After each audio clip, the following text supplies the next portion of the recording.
Good afternoon and welcome to the first lesson of Urbanisation. This is lesson 1 on the Urban World unit. This lesson we're going to be looking at what urbanisation is, what it means for the present, how it's changed in the past, and make some projections for the future as well. So without further ado, let's have a look at what urbanisation is. So, urban, we understand it means city or town. You may be familiar with this term. You find it along the high street with shops such as Urban Outfitters. And so we're familiar with the word. We might not necessarily understand what it means. And what it means is city or town.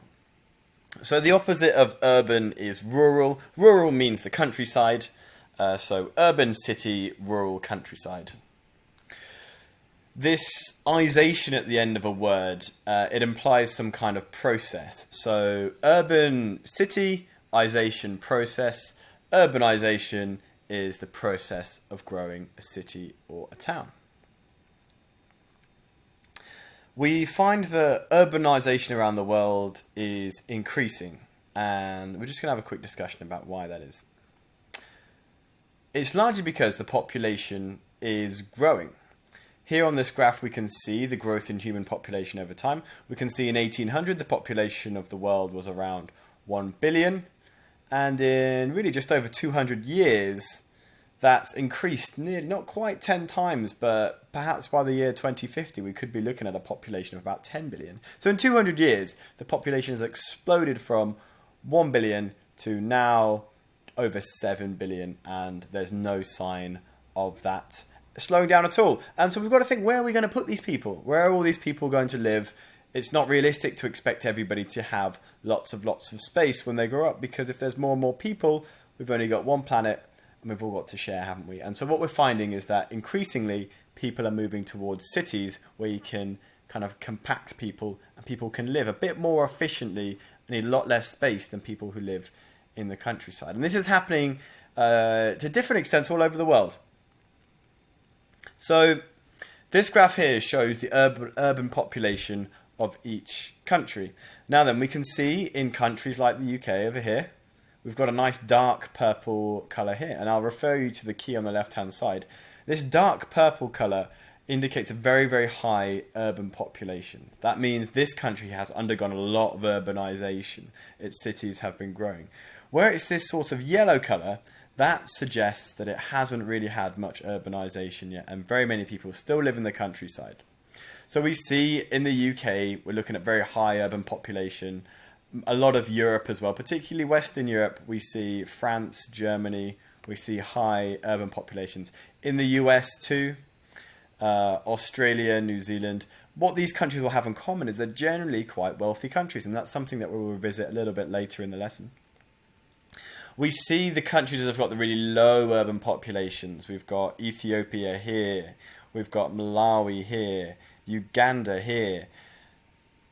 Much less wealthier countries. And then we've got the countries in the middle, China's, India's.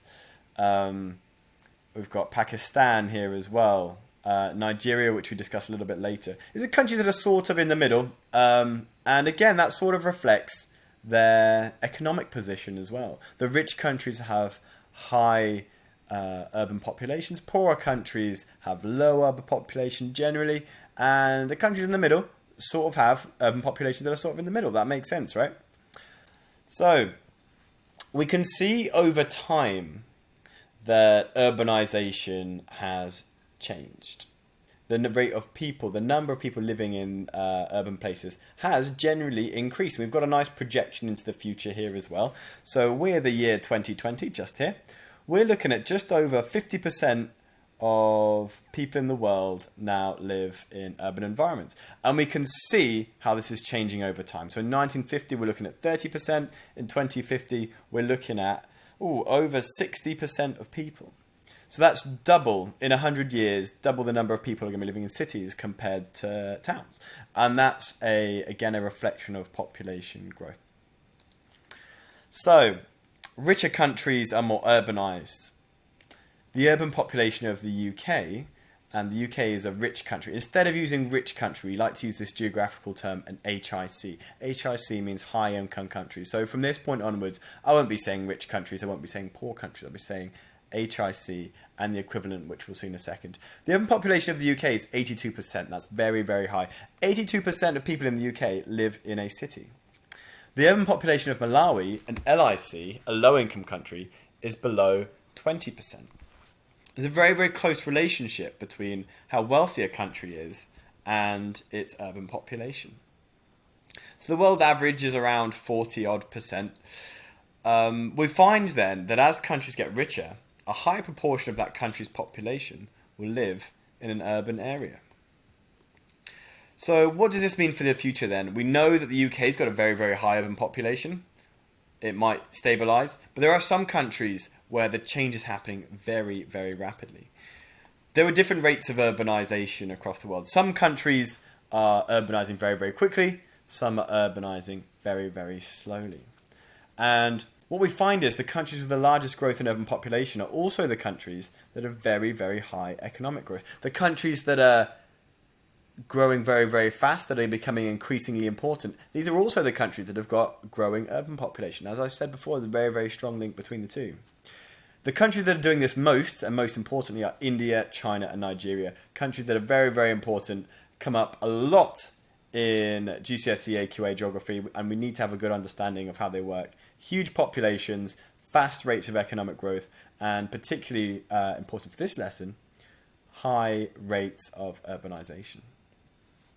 So to wrap everything up then, and put everything that we've looked at onto one slide, all the key points. We understand that urbanisation is the process of city or town growth. Increasingly around the world, more people are living in urban areas than rural ones. Countries with higher urban populations tend to be wealthier, and countries with the fastest rate of urbanisation are India, China, and Nigeria.